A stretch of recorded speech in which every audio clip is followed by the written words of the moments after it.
Good evening, all of you. Welcome to the free Ethics Foundation course by Alpha S Academy, and we are at the part 4 of lecture 1. And today we shall be learning about the dimensions of ethics. तो अभी तक हमने क्या क्या पढ़ा कि भैया ethics क्या होता है, उसका डिटर्मिनेंट क्या होता है, उसके कॉन्सिक्वेंसेस क्या होते हैं. 8 डायमेंशंस पढ़ लेते हैं कि भैया एथिक्स के डायमेंशंस कैसे कैसे हैं. और जब आप पहले ही टॉपिक पढ़ेंगे मेटा एथिक्स, तो आप बोलेंगे अरे भैया ये क्या है, ये कौन सा नया बवाल है. तो कोई बात नहीं, बहुत सिंपल है. हम आपके लिए यहाँ सिंपल बनाने के लिए चीज़ें आए हैं. तो first will study about the Meta ethics. Meta ethics is about the ethics about ethics.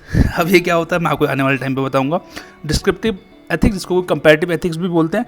Then prescriptive ethics, जिसको नॉर्मेटिव एथिक्स भी बोलते हैं. Then deontological ethics, teleological ethics and virtue ethics, जो कि प्रिस्क्रिप्टिव एथिक्स के ही पार्ट है.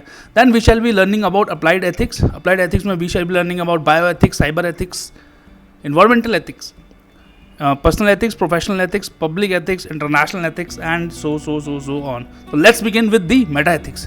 देखो meta ethics क्या है ना, meta ethics जो है एनालिटिकली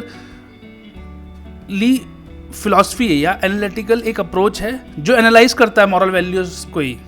जो वैल्यूज़ हैं या जो मॉरल्स हैं उन्हीं को वो एनालाइज करता है, उन्हीं को ही वो जैसे उसी के बारे में सोचता है. वो आपके एक्शन, आपने क्या किया क्या नहीं किया, उसके बारे में नहीं सोचता. अगर आप मान लिया आप गुडनेस के एग्जांपल लो, तो मेटा एथिक्स क्या बोलता है कि गुडनेस क्या है, उसका नेचर क्या है, क्या ये प्रेफरेंस है, क्या हमेशा हमें गुड रहना चाहिए, या ये सिर्फ ओपिनियन है, या ये एक मॉरलिटी है, या ये एक ऑब्जेक्टिव थिंक है, सब्जेक्टिव थिंक है, या ये कल्चर कन्वेंशन है कि गुडनेस कुछ होता ही नहीं है. And how can be tell what is good and what is bad, हम कैसे बता सकते हैं. तो वो उस पर्टिकुलर वैल्यू को ही एनालाइज करता है, उसको कोई मतलब नहीं है. मेटा एथिक्स में आपको जब आप मेटा एथिक्स में आप जाएंगे तो वहाँ पे आपको कोई मतलब नहीं है कि भाई किसी ने क्या किया क्या नहीं किया. पहले तो हम वैल्यूज़ को स्टडी कर रहे हैं, वैल्यूज़ को ही एनालाइज कर रहे हैं. ठीक है. दस Meta ethics and analytical ethics deals with the origin of ethical concepts themselves. They are purely descriptive and do not assign any particular action or values.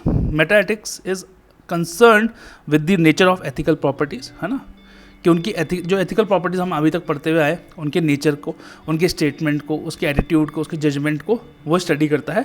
मतलब उसका वो एक टाइप से डाइसेक्शन करता है कि भाई ठीक है, आज जो हम वैल्यूज़ को ही पढ़ लेते हैं क्या, है ना. पहले ये डिसाइड कर लेते हैं कि वैल्यूज़ कैसे डिसाइड करेंगे, बाकी तो बाद में देख लेंगे इसने सही किया या नहीं किया, लेकिन पहले ये देख लो कि सही और गलत है क्या. तो इस चीज़ से कौन डील करता है, मेटा एथिक्स. देन हमारे पास सेकेंड जो है वो है डिस्क्रिप्टिव एथिक्स. अब डिस्क्रिप्टिव एथिक्स जो है वो थोड़ा साइंटिफिक है. वो ऐसा नहीं है, वो ज़्यादा सोचता नहीं है, वो साइंटिफिकली चीज़ों को देखता है. ठीक है. उसमें हम कैसे क्वेश्चन देखते हैं कि how do people decide what is right और रॉन्ग. ठीक है. पिछले अभी मेटा एथिक्स में हम क्या देख रहे थे कि गलत और सही है क्या, लेकिन यहाँ पे हम डील करेंगे लोगों से, लोगों के पर्सपेक्टिव से कि मैं भाई डिसाइड कैसे करूँ क्या गलत है क्या सही है. When and why do people act in ways that are morally questionable. कि अगर ठीक है भाई मैंने बोला कि आपको हमेशा सच बोलना है, तो क्यों लोग जीवन में झूठ बोलते हैं जब उन्हें पता है कि सच बोलना चाहिए और सच्चाई जो है एक एथिकल वैल्यू है, तो वो झूठ क्यों बोलते हैं. साइंटिफिक एनालिसिस देख लेते हैं. साइंटिफिक एनालिसिस में क्या करता हूँ, मॉरल जजमेंट देखते हैं, इंडिविजुअल का डिफरेंसेस देखते हैं. ठीक है भाई, अलग आदमी के लिए अलग अलग मॉरलिटी डिफाइन होती है, बड़ी सब्जेक्टिव चीज़ हमने आपको बताया था. उसका मॉरल डेवलपमेंट देखते हैं. ठीक है. अब हो सकता है वो एक वायलेंट सोसाइटी में पैदा हुआ, उसके लिए मार पिटाई करना एक आम बात है, तो हमें उसका भी उसे बेनिफिट ऑफ डाउट देना पड़ेगा. देन क्रॉस कल्चरल वेरिएशन देख लेते हैं. अब कुछ कल्चर्स में वायलेंस का एक नेचर होता है, तो वहाँ पे हम उस चीज़ को एथिकल ले सकते हैं. देन वैल्यूज़ दे सकते हैं, वर्च्यूज़ दे सकते हैं, कैरेक्टर देख सकते हैं. इन सब चीज़ों को देख के हम डिसाइड करते हैं या डिस्क्राइब करते हैं कि एथिक्स ठीक है इस चीज़ों पे एन नंबर ऑफ चीज़ों पे बेस्ड है. दस दिस एरिया और branch of ethics might also be referred as behavioural ethics. और ये बड़ा इंडिविजुअलिस्टिक होता है बिहेवियर. मैंने आपको पहले ही बताया था कि ये बिहेवियर से डील करेगा. भाई गलत ये ऐसा कर रहा है तो क्यों कर रहा है. ठीक है. दस डिस्क्रिप्टिव और behavioural ethics then describes and explains moral behaviour and phenomena from a social science perspective और फ्रेमवर्क. तो थोड़ा सा साइंटिफिक स्कूल ऑफ थॉट है और चीज़ों को थोड़ा सा एनालाइज करता है कि भाई क्यों ऐसा है तो क्यों है, ऐसा कर रहे हैं तो क्यों कर रहे हैं. इसको कहते हैं descriptive ethics. Then second is third is prescriptive ethics, जिसको कि नॉर्मेटिव एथिक्स भी बोलते हैं। अब नॉर्मेटिव एथिक्स को भी हमने दो थ्योरीज में डिवाइड किया है, एक है एजेंट थ्योरी और एक है एक्शन थ्योरी। ठीक है, एक है जो आपने एक्शन किया वो थ्योरी और एक है एजेंट थ्योरी, जिसमें हम वर्च्यू ऑफ एथिक्स की बात करते हैं। एजेंट थ्योरी में वर्च्यू ऑफ एथिक्स की बात करते हैं कि भाई हमने कैसे एथिक्स को डेवलप किया अपने अंदर, क्या वो चीज़ थी जिसने हमारे अंदर वो पर्टिकुलर वर्च्यू, करेज, गुडनेस वो इंस्टिल की। तो वो हम कहाँ पढ़ते हैं? एजेंट थ्योरी में, वर्च्यू ऑफ एथिक्स में। देन एक्शन थ्योरी में कि जो हमने काम किए, जो उसका रिजल्ट आया, उसके बेस पे डिएंटोलॉजी और टेलियोलॉजी में डिवाइड किया है। तो हम इसको स्टडी कर लेंगे। तो पहले वर्च्यू ऑफ एथिक्स देख लेते हैं। वर्च्यू एथिक्स के दो बड़े जो क्या कह सकते हैं हम, बड़े जो लोग थे जिन्होंने इसको स्टडी किया, वो प्लेटो एंड एरिस्टोटल थे। ठीक है, दोनों ग्रीस से आते थे। एंड इसमें मुझे डाउट है कि दोनों ग्रीस से आते थे या नहीं आते, बट इनमें से प्लेटो तो ग्रीस से आते थे। ठीक है, then ethical actions ought to be consistent with certain ideal virtues that provide for full development of our humanity। अब वर्च्यू एथिक्स क्या बोलता है कि भैया आपका एक्स वर्च्यू है, आपका वर्च्यू एक्स है, मॉरलिटी आपकी, ये आपकी मॉरलिटी है एक वाई, तो ये दोनों जो है कंसिस्टेंट होनी चाहिए। ठीक है, और ये आप वाई से ही डेवलप करते हो। अगर वो वर्च्यू एथिक्स ये डील करता है कि ठीक है, मान लिया नहीं भी है, अगर वाई जो मॉरल है आप उससे रिलेटेड एक्स वर्च्यू आपके अंदर नहीं है, तो आप टाइम के अकॉर्डिंग उसको डेवलप भी कर लेंगे। तो ये जो है मोटा माटी बात थी वर्च्यू एथिक्स की, जो और वो पूरी ह्यूमैनिटी के डेवलपमेंट के लिए बहुत ज़रूरी है ना। वर्च्यू एथिक्स की फाउंडेशन ले की थी प्लेटो जी ने, who said that justice and other virtue as the harmony of the soul. According to Plato, internally qualities and brave man can be brave if he never has the opportunity to show it। देखिए कितनी बड़ी बात बोली कि आपकी जो internal quality है, मैं बोलता रहूँ, एक आदमी तब तक ब्रेव है जब तक उसे ब्रेवनेस दिखाने का मौका नहीं मिला। तो वही है ना कि हमाम में सब नंगे हैं टाइप्स वाली बात है कि ठीक है, जब तक आपको चीज़ दिखाने का नहीं मिला, एक आदमी जब तक उसका मुंह चुप है तो आपको वो अच्छा ही लगेगा। जैसे ही वो मुंह खोलेगा, जैसे उसके थॉट्स आपको पता लगेंगे, हो सकता है आपका उसके बारे में पर्सपेक्टिव भी चेंज है। तो ये बात प्लेटो ने ऐसे ही बोली कि internal qualities and brave man can be brave even if he never has the opportunity to show it. तो उसने में एरिस्टोटल साहब ने इस स्कूल को कैसे प्रोपाउंड किया? उन्होंने कहा virtue is mean between two vices, that is generosity between miserliness and prodigality. अब मिसरलीनेस का मतलब होता है कि आप बहुत ही ज़्यादा पैसा सेव कर रहे हो, होता है ना कि भाई बचा लो बचा लो बचा लो, पैसा बचा लो भाई पैसा बचा लो उसको। और एक प्रोडिजैलिटी होती है भाई उड़ाओ उड़ाओ उड़ाओ उड़ाओ उड़ाओ। तो इन दोनों के बीच में कहीं जनरॉसिटी लाई करती है कि भाई आपको ज़्यादा बचाना भी नहीं है, ठीक है, नॉर्मल सा बचाओ, ज़्यादा खर्चा भी नहीं करना है, ठीक है, जनरसली चलते रहो। इन दोनों के बीच में जनरॉसिटी लाई करती है और उसको अचीव करना आपका एक एथिकल मोटिव है। तो एरिस्टोटल ने ये बोला, उन्होंने कहा कि further he argues for the habit of virtue, that is someone who doesn't have correct virtue but his internal dispositions might again gradually through practice से आप वो ला सकते हैं। ऐसे ही इसके प्लेटो, एरिस्टोटल, थॉमस एक्विनस, वो भी एक बहुत बड़े फिलोसफर थे, were the major advocates of virtue ethics. For example, in response to my natural feeling of fear, मुझे अगर डर लगता है, I will develop a virtue of courage. तो नेचुरल फीलिंग हमारी क्या है? फियर है, भाई मुझे डर लगता है, तो मुझे उसके खिलाफ वर्च्यू का डेवलप करना है, करेज। हो सकता है मेरे पहले मैं करेजियस ना हो, लेकिन ओवर द टाइम मैं वो चीज़ डेवलप कर लूँ, और जब मैं वो चीज़ डेवलप कर लूँगा तो मुझे हेल्प करेगी कि इसमें डेंजर फेस करने में। ठीक है, तो this was about virtue ethics. Then deontological approach, देखो डिओंटोलॉजिकल और टेलियोलॉजिकल में बस वो दोनों इस चीज़ से डील करते हैं कि एक में मीन्स ज़्यादा इंपॉर्टेंट है, एक में एंड ज़्यादा इंपॉर्टेंट है। ठीक है, तो डिओंटोलॉजी में जो है मीन्स ज़्यादा इंपॉर्टेंट है कि आप कोई चीज़ कैसे अचीव कर रहे हैं, वो ज़्यादा इंपॉर्टेंट है रादर देन आपने क्या अचीव किया, आपने कैसे अचीव किया। डिओंटोलॉजी उसे स्टडी करेगा। जब आप टेलियोलॉजिकल स्कूल में चले जाएंगे तो टेलियोलॉजिकल स्कूल बोलता है कि आपने क्या अचीव किया वो ज़्यादा इंपॉर्टेंट है, आपने कैसे किया वो ज़्यादा इंपॉर्टेंट नहीं है। तो this is the basic difference between the deontology and teleology. ठीक है, तो डिओंटोलॉजी कैसे क्वेश्चन पूछेगा? Do you have a moral duty to tell the truth even if it leads to bad consequences. ठीक है, अब भाई धर्म की स्थापना के लिए बोला गया झूठ नहीं है, तो ये क्वेश्चन है, ये महाभारत का क्वेश्चन है और ये क्वेश्चन डिबेटेबल है। कुछ लोग बोलेंगे नहीं भैया हमें झूठ नहीं बोलना चाहिए, जो मॉरल एब्सोल्यूटिज्म वाले हैं उन्होंने कहा कि भैया झूठ तो झूठ है, एथिकल झूठ की तो बात ही नहीं होती है। ठीक है, अभी हम पढ़ेंगे। और क्या क्वेश्चन पूछ सकते हैं, is saving someone from drowning is a morally praiseworthy act. भाई हो सकता है आप खुद डूब जाओ। Do motives play any role in whether an act is morally praiseworthy या नहीं।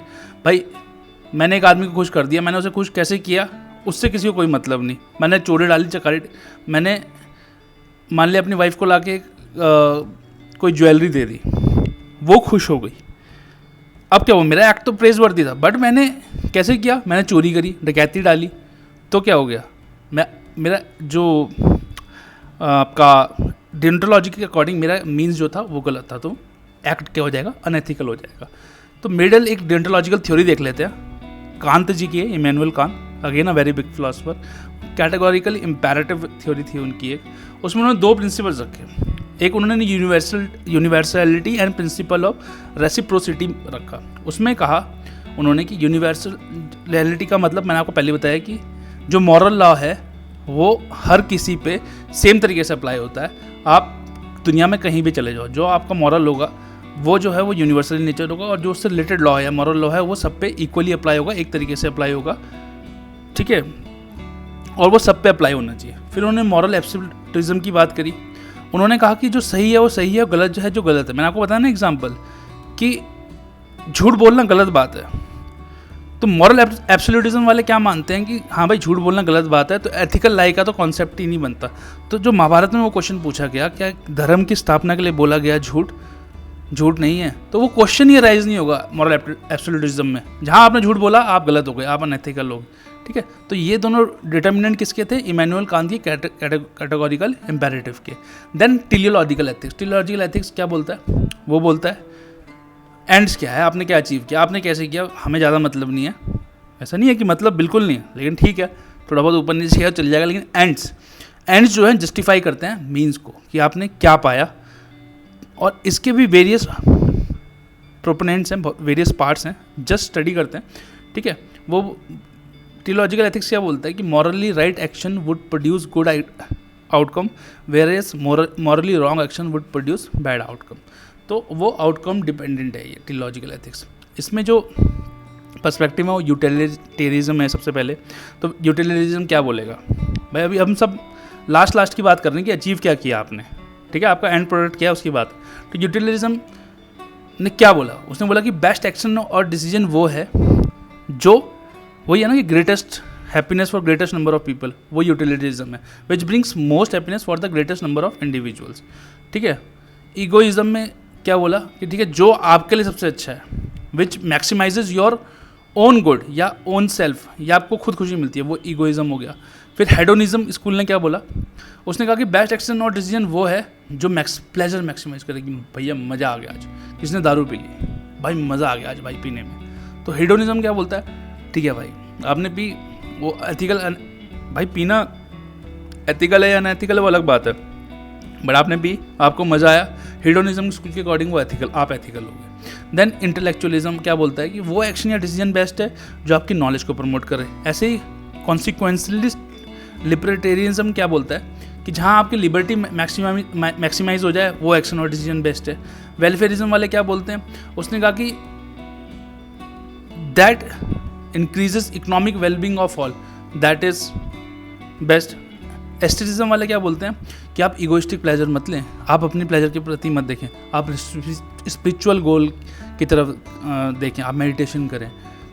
तो जब आप स्पिरिचुअल गोल पाएंगे, आप एक अलग ही माहौल में पहुंच जाएंगे, तो आप सही होंगे।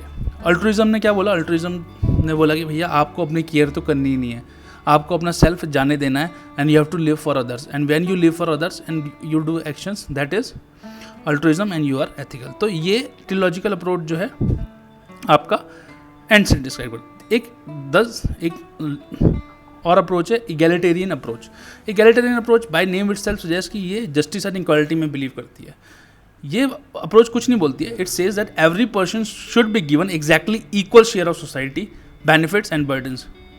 भाई सोसाइटी के जो बेनिफिट है, ये बेनिफिट है, एन नंबर ऑफ लोग हैं, ये एन नंबर को इक्वली बांट लो। सोसाइटी के ये बर्डन है, एन नंबर ऑफ पीपल हैं, इसको इक्वली बांट लो। ये इक्वालिटेरियन अप्रोच है। उसने कहा कि जो भी सोसाइटी में बेनिफिट बर्डन सबको बांट लो।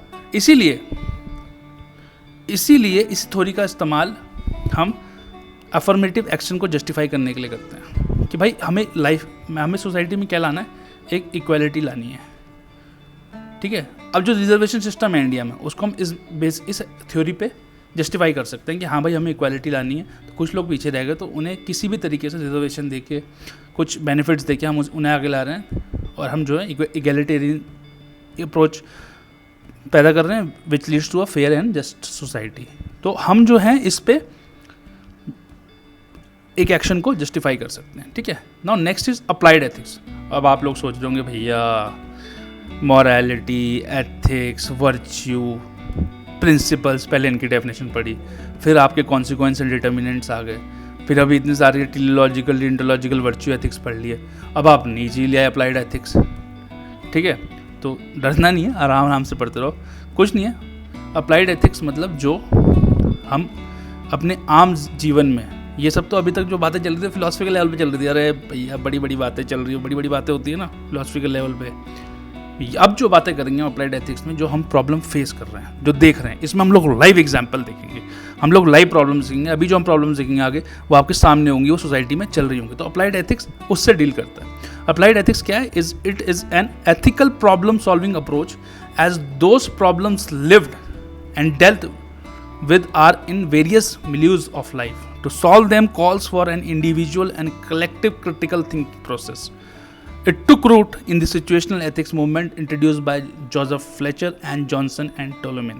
तो ये वहाँ से आई, ये याद रखने की जरूरत नहीं है। बट अप्लाइड एथिक्स क्या है ये आप समझ गए। इसमें हम लोग डील करेंगे bio ethics, cyber ethics, environmental ethics, personal ethics and number of ethics हैं।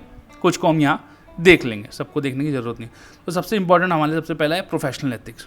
भाई मैं लॉयर हूँ, कोई सिविल सर्वेंट है, कोई डॉक्टर है, सबके लिए जो है भाई देखो एक कॉमन पूल ऑफ एथिक्स तो रहता ही है जो आपको फॉलो करना चाहिए। बट प्रोफेशनली भी एक एथिक्स होते हैं जो उस प्रोफेशन के टॉप पर होते हैं। तो प्रोफेशनल एथिक्स में क्या होता है? प्रोफेशनल एथिक्स एनकम्पास पर्सनल, आपके पर्सनल ऑर्गेनाइजेशन, क्योंकि आप एक ऑर्गेनाइजेशन में वर्क कर रहे होते हो, कोई भी हो गए, लॉयर्स के लिए वो कोर्ट हो गई, and corporate standards of behaviour expected out of professional. आपसे क्या एक्सपेक्ट किया जा रहा है वो आप बताते हो। व्हाट यू सेड, जैसे आप कभी कभार आपका इंटरव्यू हो रहा था, जब आपसे पूछते हैं sir what will you do, आप बोलते हैं सर, कभी कभार इंटरव्यू चल रहा होता तो आप पूछते हैं how do you see yourself down line 3 years, आप बोलते हो sir I see in this organization taking big responsibility, working for the organization and working for the profit of this organization and committing myself to this organization. But जब आपको 2-3 महीने हो जाते हैं organisation में, पहले आप क्या दे के आए होते हो कि मैं सर इस ऑर्गेनाइजेशन को 110% दूंगा। जब आपको 3-4-6 महीने हो जाते हैं, उसके बाद सवाल हो जाता है कि हाँ भैया आपका 110% था, वो जो 50% है बाकी सबका उतना ही रह गया है। This are the situation how things changes. But what is this is the unethical behaviour. आपने कुछ चीज़ कमिट करी, आप उसको पूरा नहीं कर रहे हैं। तो what are the values of professional ethics? पहली बार तो आपकी प्रोफेशनल एक्सपर्टीज़ होनी चाहिए कि अगर मैं लॉयर हूँ तो मुझे एक लॉ की साउंड नॉलेज होनी चाहिए। सब कुछ नहीं पता हो सकता, लेकिन फिर भी बेसिक चीज़ें पता होनी चाहिए। डॉक्टर है तो उसको डॉक्टरी की एक्सपर्टीज़ होनी चाहिए, उसमें मेडिसिन की, अगर सर्जन है तो सर्जरी की एक्सपर्टीज़ होनी चाहिए। सबसे इंपॉर्टेंट वैल्यू प्रोफेशनल एथिक्स में according to me is professional expertise. फिर आप एफिशिएंट होनी चाहिए, फिर आप कमिटेड होने चाहिए, फिर आप रिस्पॉन्सिबल होने चाहिए, और आपको ऑब्जेक्टिव होना चाहिए अपने उसमें। ऐसा नहीं कि ज़्यादा इमोशनल हो गए, ठीक है। कि जैसे आपको मैं बताता हूँ कि अगर आप लॉयर हैं, आपके पास कोई केस आया तो आप उसे रिजेक्ट नहीं कर सकते कि यार मैं ये नहीं लड़ सकता, या मेरी कंसाइंसेस अलाउ नहीं करती। That's will amount to professional misconduct, ठीक है। तो अलग अलग प्रोफेशन के अलग अलग वैल्यूज़ भी होते हैं, ठीक है। For example civil services as a profession and professional ethics demands आपसे, अगर आप सिविल सर्वेंट तो क्या डिमांड की जाएगी कि आप न्यूट्रल रहें, आप सेल्फलेस रहें, आप ऑब्जेक्टिव रहें, आप रिस्पॉन्सिबल रहें, आप कमिटेड रहें, आपके अंदर एक लीडरशिप क्वालिटी हो। मेडिकल एथिक्स देखते हैं, मेडिकल एथिक्स के 4 पिलर हैं, जल्दी देखते हैं। द पिलर ऑफ बेनिफिशियंस कि आप दूसरों का फ़ायदा देखें। द पिलर ऑफ नॉन मालफिशियंस कि भैया ऐसा नहीं कि आपके मन में कुछ झूठ फरेब की भावना हो। द पिलर ऑफ जस्टिस की जो आप करें वो जस्ट हो।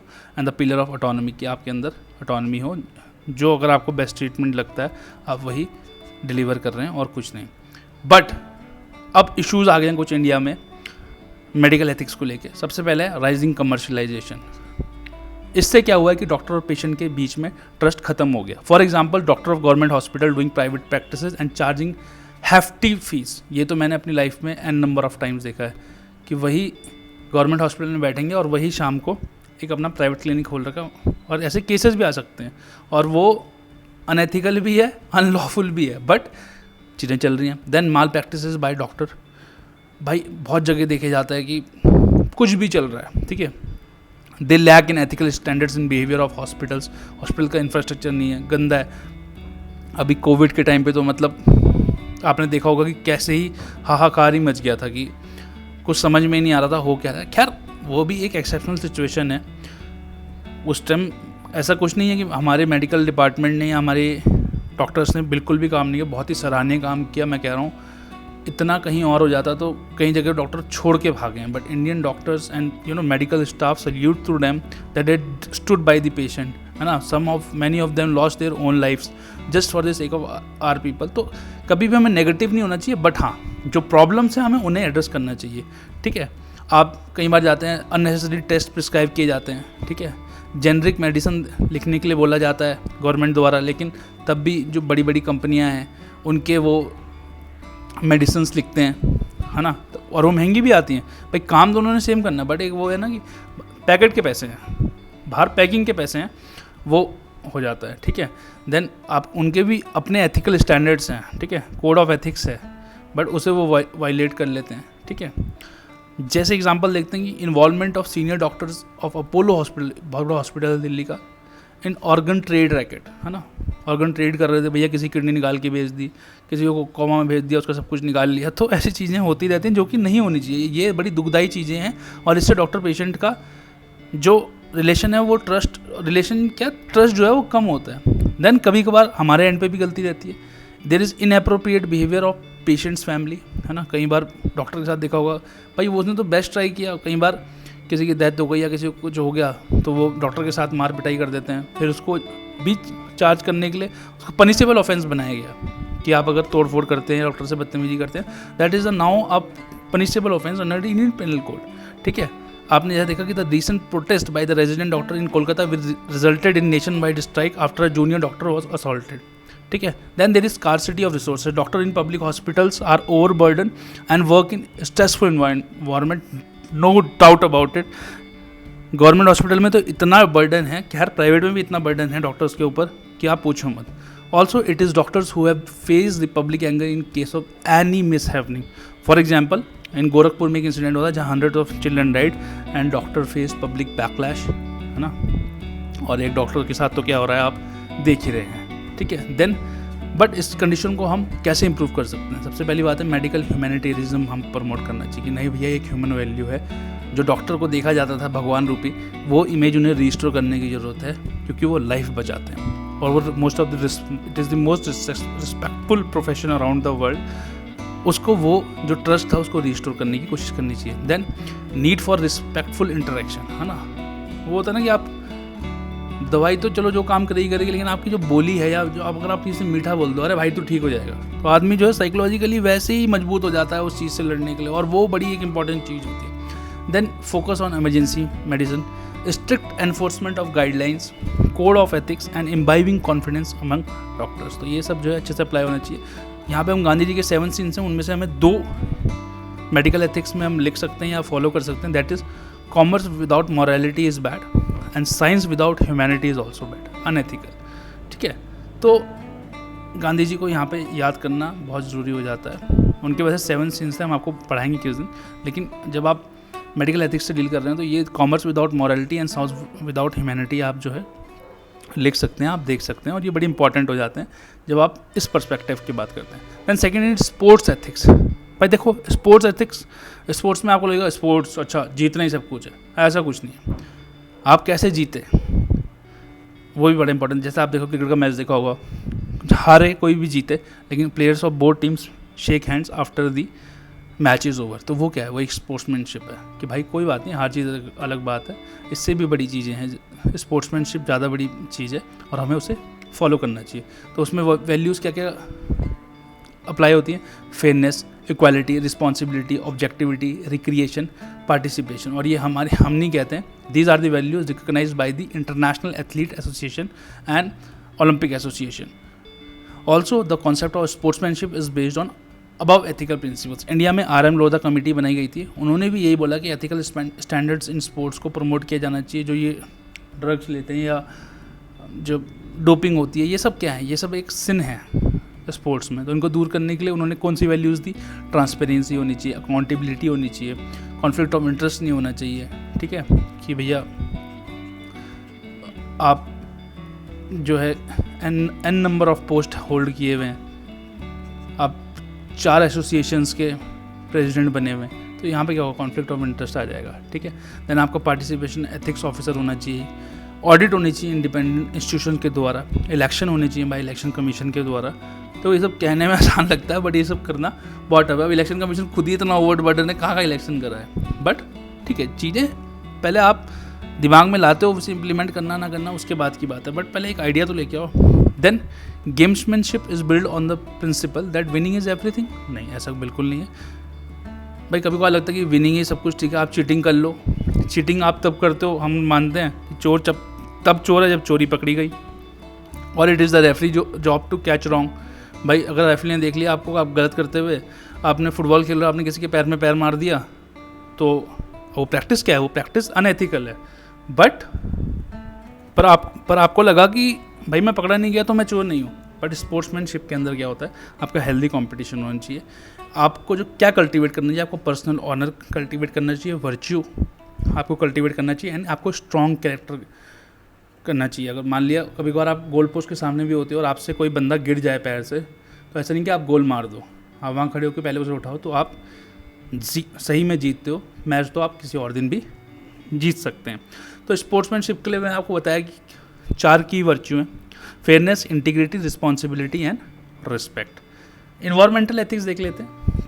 इन्वायरमेंटल एथिक्स एक्चुअली अभी लेटली 1960 में जब इन्वायरमेंट को देखा कि भैया डिग्रेड हो रहा है और इसको बचाने की ज़रूरत है, तब इस एथिक्स की ज़्यादा डिमांड आई, या इस पर ज़्यादा स्टडी हुई, इसको ज़्यादा डेवलप किया। इश्यूज़ क्या हैं इन्वायरमेंटल एथिक्स से related? Consumption of natural resources, कि हम जो कंज्यूम कर रहे हैं नेचुरल रिसोर्सेज को हम कैसे करना है, कितना करना है, ठीक है। Destruction of forest, environmental pollution, anthropocentrism, कि भैया ऐसा कुछ नहीं है कि सारी जो नीड्स हैं वो ह्यूमंस को ही फुलफ़िल करने के लिए है, पूरा नेचर जो है वो ह्यूमंस के लिए है, और भी हमारे साथ जो लिविंग बींग्स हैं, प्लांट्स हैं, एनिमल्स हैं, वो हमारे साथ जो इस स्पेस है अर्थ का उसे शेयर करते हैं, वो उनका भी उतना ही हक है जितना हमारा है। तो ये जो एंथ्रोपोसेंट्रिज्म आप लोग लाए हैं कि भाई ह्यूमंस के लिए सब कुछ है, इसे भी जाना होगा। Equity and animal rights, according to Thomas Malthus, बहुत बड़े माल्थुसियन थ्योरी, जो जिसने जोग्राफी पढ़ी होगी, माल्थुसियन थ्योरी पढ़ी होगी, उन्होंने कहा कि human population grows in a geometric progression, but growth of fruit grain is arithmetic progress, ठीक है भाई।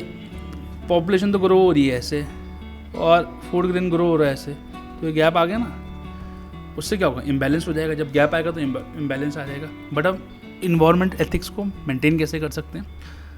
The land ethic of Aldo Leopold, the land ethic of Aldo Leopold, it demanded that we stop treating land as a mere object और resource. तो उन्होंने क्या कहा कि हमें जो है लैंड को बंद करना चाहिए, भाई रिसोर्स है, हमें उसे एक पार्ट ही मानना चाहिए अपनी लाइफ का, उसे वैसे ट्रीट करना चाहिए जैसे हम एक अपने दोस्त, एक अपनी फैमिली को ट्रीट करते हैं। कंजर्वेशन एथिक्स आने चाहिए। ट्रेडिशनल वैल्यू सिस्टम जो कि मोर सस्टेनेबल इन नेचर थे, उन्हें अपनाना चाहिए।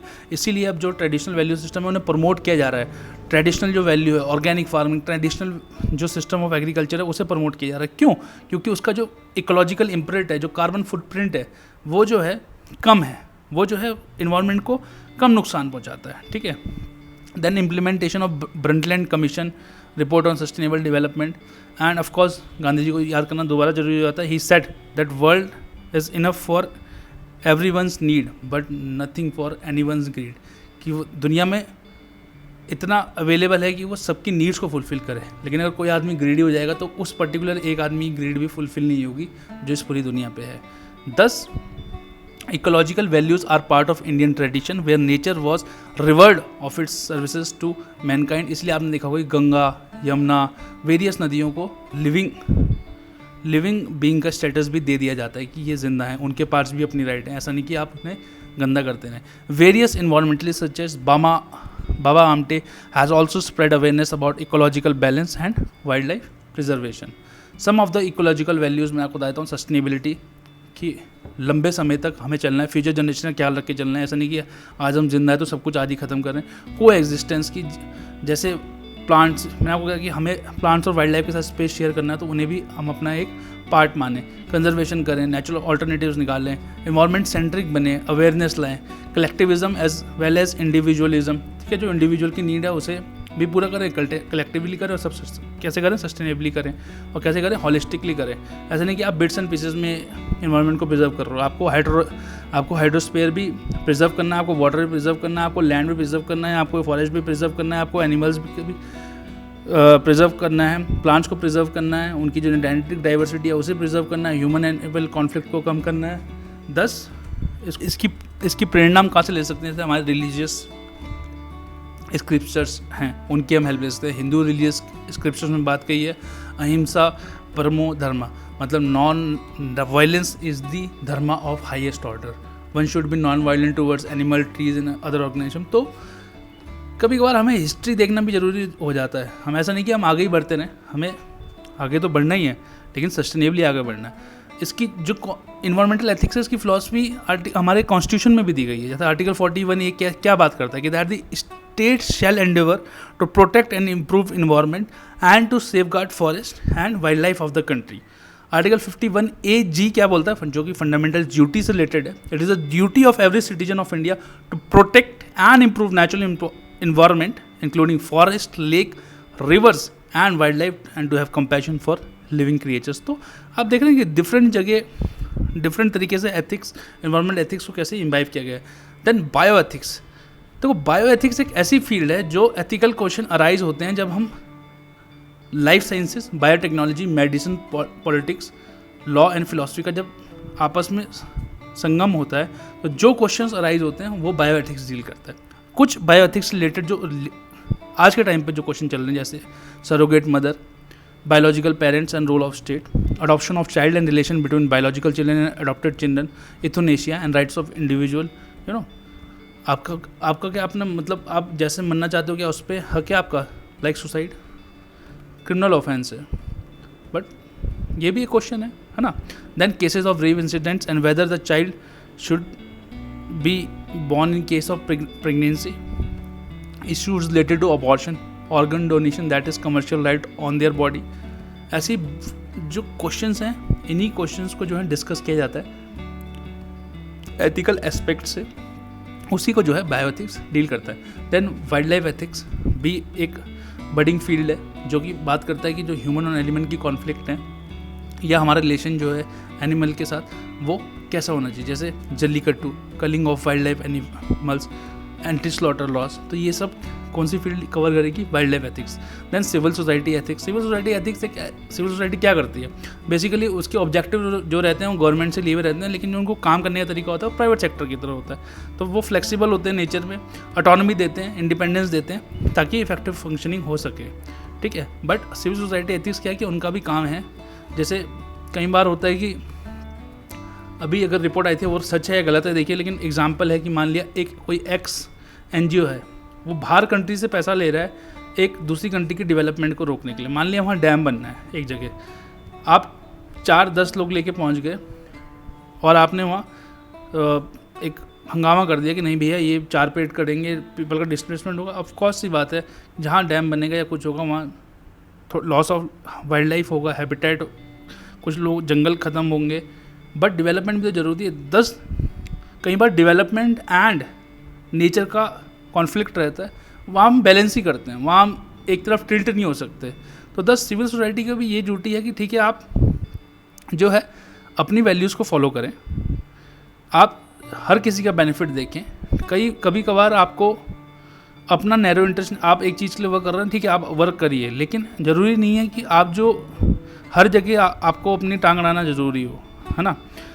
ज़रूरी नहीं है, बट आप कई बार आप ये देखें कि जहाँ डेवलपमेंट ज़रूरी है वहाँ डेवलपमेंट होने दें, आप सरकार का साथ दें. जहाँ आपको लगता ही नहीं किसी की राइट या उसका हनन हो रहा है और कोर्ट्स को प्रॉपर्ली एड्रेस नहीं कर रहे तो आप वहाँ पे भी जाएं. तो हर चीज़ को आपको बैलेंस करके चलना है। ऐसा नहीं कि आप एक चीज़ जो कर रहे हैं आप टिल्टी हो जा रहे हैं, है ना। तो आप जो है उसको बैलेंस करें। Example, transparency international propagates the message of honesty and truthfulness, है ना। ये वर्ल्ड करप्शन इंडेक्स भी निकालते हैं वो, तो वो क्या बोलते हैं, आप ऑनेस्ट एंड ट्रूथफुल रहें, उससे क्या होगा, करप्शन कम होगा। Then media ethics. Media ethics देखो आज के टाइम पे जो आप टीवी देख रहे हैं, है ना, और जो चल रहा है तो बहुत ही इंपॉर्टेंट हो गया कि मीडिया एथिक्स, जिस प्रकार से ऐसा लगता है कि मीडिया बिका हुआ है ना, मतलब कोई एथिकल स्टैंडर्ड ही नहीं है, कोई कुछ भी बोल रहा है, पूरा दिन जो बात होनी चाहिए देश में उस बात को छोड़ के सारी बातें हो रही है। तो मीडिया का बड़ा काम, इसलिए मीडिया को फोर्थ पिलर ऑफ डेमोक्रेसी बोला गया था, और जब ये टूटता है तो डेमोक्रेसी को बड़ा एक डेंट लगता है, ठीक है। तो मीडिया की वैल्यूज़ क्या है, उन्हें फॉलो क्या करना चाहिए, honesty and fairness, duty to provide an opportunity to reply to all critical opinions as well as critical factual reportage. जो फैक्ट है आप उसे रिपोर्ट करें, आप अपने ओपिनियन ना दें, और आपके अगर प्रति कोई क्रिटिकल ओपिनियन देता है तो आप उसको रिस्पेक्ट करें। ऐसा नहीं है कि आप ने मतलब सोशल मीडिया पे आप देखोगे तो मतलब गाली गलौज, बैड वर्ड्स, है ना, मतलब क्या क्या नहीं चलता है। आप क्रिटिकल ओपिनियन अगर कोई दे रहा है आपको तो उसको आप रिस्पेक्ट करो। Then you should have respect for privacy, then you have a duty to distinguish between facts and opinion, then duty not to discriminate और to inflame hatred on grounds such as race, nationality, religion or gender. Then there is a duty not to use dishonest means to obtain information. ऐसा नहीं आपने spy बिछा दिया और आप critical information, sensitive information लिया है सरकारी और आपने वो पब्लिक कर दी, तो that is also not good. Then duty not to endanger people, duty not to prejudge the guilt of an accused. Then there is the significance of media ethics in contemporary times. बहुत ज़रूरी हो गया पढ़ना, और ये बहुत important topic है। जैसे कि पेड न्यूज़, आप न्यूज़ दे रहे हैं पेड, भाई पेड जो है हार्ड फैक्ट्स पे, ग्राउंड रिपोर्टिंग पे बेस्ड होनी चाहिए, बट आजकल क्या चल रहा है, पेड न्यूज़ चल रही है, फेक न्यूज़ चल रही है।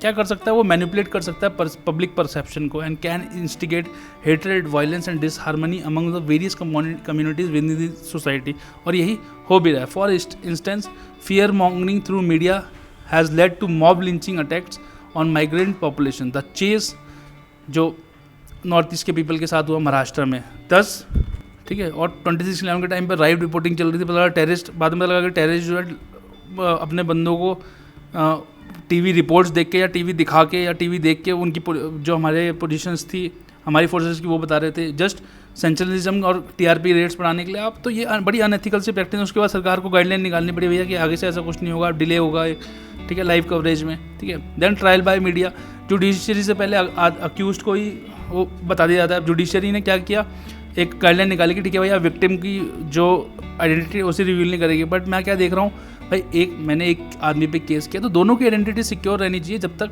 खैर विक्टिम की तो हमेशा रहनी चाहिए, बट अक्यूज की भी तब तक रहनी चाहिए जब तक उसको गिल्टी उसकी प्रूफ नहीं हो जाती। पहले मीडिया जो है उसे पहले ही, मतलब जो मीडिया ने करना होता है वो पहले कर देता कि लॉ का प्रोसेस स्टार्ट भी नहीं होता है और मीडिया उसे अपना जो जस्टिस होना होता है या जो ऑर्डर होता है वो पहले ही सुना देता है। And in under developed countries like India, the media have a great responsibility to fight backward idea such as casteism and communalism and help people in their struggle against poverty and other social evils. Then last is की एक आने लगी है, अब नई field आ गई, अब देखो होता रहता है, साइबर एथिक्स। तो ये क्या एग्जामिन करती है, it examines the moral, legal and social issues at the intersection of computer information and communication technologies. कुछ इश्यूज साइबर एथिक्स रिलेटेड क्या है, प्राइवेसी। ना privacy is central to dignity and individuality, इसलिए राइट टू प्राइवेसी को fundamental right declare किया गया article 21 के अंदर। देन प्रॉपर्टी, यहाँ वो प्रॉपर्टी नहीं जो आप समझ रहे हैं, इंटेलेक्चुअल प्रॉपर्टी की बात हो रही है कि जो आप अपने ब्रेन से या अपनी आपकी डिस्कवरी या आपकी इनोवेशन से बनाते हैं, उसे प्रोटेक्ट करना बड़ी ज़रूरी है। Then freedom of information, that is the freedom of speech as well as the freedom to seek, obtain and impart information brings up the question of who और what has the jurisdiction in cyber space, की वो information किसके पास रहनी चाहिए, वो कैसे disseminate होनी चाहिए, कितने लोगों तक पहुंचनी चाहिए, कितने लोगों तक नहीं पहुंचनी चाहिए। अब एक नया वर्ड आ गया, एथिकल हैकिंग। एथिकल हैकिंग को कैसे डिफाइन किया उन्होंने, कि methodological adopted by ethical hackers to discover the vulnerabilities existing in information system. तो कोई चोरी कर ना ले उसमें भी ढूंढना, तो उसको एथिकल हैकिंग बोला गया। अब वो कितनी एथिकल होती है वो तो एक सब्जेक्टिव चीज़ है, बट हाँ there is something called as ethical hacking also. दस आप हो सकता है कि सोच रहे हो कि you can correct my spelling in grammar but my ethics are none of your business. Of course that is none of our business. because ethics is very personal in nature and they are very subjective, and it is you to decide what is ethical and what is not. But it is better to study the ethics from the point of view of exam. Don't think about much questions. And this was all for today's lecture. Till then, oh sorry, there is one more slide. I'm so sorry, I missed this slide. Then there is business ethics, ki how to do business. Thus it talks about the business environment. आप कितने हमारे पास सत्यम scam, इसीलिए corporate governance की बात आ गई. ठीक है, बड़े बड़े जो कंपनीज थी उनमें स्कैम्स है ना, तो उससे क्या होता है, जो शेयर होल्डर्स होते हैं या जो इन्वेस्टर्स होते हैं उनको कितना नुकसान होता है. तो this business ethics talks about the moral responsibility of what they do, how you should do. For example, responsibility of treating their employees well, responsibility of respecting the environment from which they draw resources, and responsibility for the impact of its product on consumer, है ना. तो ये सब भी businesses को सोचना चाहिए. Rather than thinking just about the profit maximization, they should think about these things also. They should think about the mental health of the employees, how, मतलब उनको एफिशिएंसी एंड मैक्सिमाइजेशन पे ही नहीं करना चाहिए, एक अच्छा इन्वायरमेंट रहना चाहिए. और इसीलिए जो है और भी चीज़ों पर ध्यान देना चाहिए. In fact India was the first country to have an act for CSR, that is corporate social responsibility. की उन्होंने बोला कि नहीं भाई, कॉर्पोरेट्स की भी एक रिस्पॉन्सिबिलिटी है सोसाइटी के प्रति. जब वो वहाँ से वो रिसोर्सेज ड्रॉ कर रहे हैं तो they should also have have to give back to the society, and for that CSR was made. Now business ethics की importance क्या है कि it keeps the business working within the boundaries of law. सबसे पहली बात, of course कभी कभार law बहुत ज़्यादा हो जाते हैं तो हमें ये भी ध्यान रखना पड़ता है. Then ensuring that they aren't committing crimes against their employees, like जहाँ पे अगर ऐसा रूल है कि 20 लोग से ऊपर अगर स्क्रैच फैसिलिटीज़ होनी चाहिए तो होनी चाहिए, ऐसा नहीं कि आप नहीं हैं, या अनहेल्दी वर्किंग इन्वायरमेंट है, या आप 14 साल से बच्चे से जो 3 काम है उन्हें छोड़ के और भी काम करवा रहे हैं. तो those are very unlawful activities and amounts to unethicalness also. ठीक है, कस्टमर्स आपको आपने अच्छे से ट्रीट करने हैं. ठीक है, then it also build trust between the business and consumer. If consumer feels that a business can be trusted, they will be more likely to choose that business over their competitors. For example, इसका सबसे बड़ा example है टाटास. मतलब वो ऐसा नहीं है कि बिजनेस नहीं कर रहे हैं, those guys are doing business and doing business in a great way and excelling day by day. But उनकी और भी चीज़ें, they have some values in their organization which breeds them apart from other organizations, thus making them more taking them more close to the consumer and increasing their consumer base. Thus जब आप ऐसा होगा तो वो आपके automatically business पे भी effect डालेगा और आपको बिजनेस अच्छा देगा. Types of business ethics, first is trustworthiness, बड़ी ज़रूरी है. ट्रांसपेरेंट एंड ऑनेस्ट होना चाहिए आपको ऑल एक्शंस एंड कम्युनिकेशन में. Then you should have respect for all consumer and employees, and there should be overall environment of respect in the whole organization. Then there should be fairness in taking decision and transparency should be there between the and you should not cheat your consumer. You tell something to them that okay, you take this and this will happen to you. Now that thing might not be possible scientifically, but you are claiming it, so don't do that. That amounts to unfair practices. And of course then the fourth one is caring. Of course, at the end of the day, we all are human beings, and the human beings that consume goods or services from the business, and that there are human beings that produce work for those goods and services. जो उसे produce कर रहे हैं, जो उसे consume कर रहे हैं, तो सबके लिए ये आपका केयरिंग नेचर होना चाहिए. ऐसा नहीं है कि आपको पता है कि आपका एक प्रोडक्ट किसी के भी हेल्थ पे या किसी को भी एक दिक्कत में डाल सकता है, तो आप उसको तब भी प्रमोट कर रहे हैं, चला रहे हैं, तो वो भी सही नहीं है. तो you should be caring about your consumer and the employees and everyone from peon to the CEO of the company. Everyone should be respected, and that's how that would amount to business ethics. Thank you all for watching, and very sorry it became a little longer lecture, and thus I would tell you that please watch at 1.5x. 1.5x पे अच्छे से watch होता है. Please make notes, और ये slides जो हैं available है हमारे टेलीग्राम चैनल पे, अल्फा IAS अकेडमी. आप डालेंगे टेलीग्राम पे तो आपको मिल जाएगा. Link of that has been given in the description. तो please go. Till then, take care, keep healthy, keep smiling, and we shall see you tomorrow.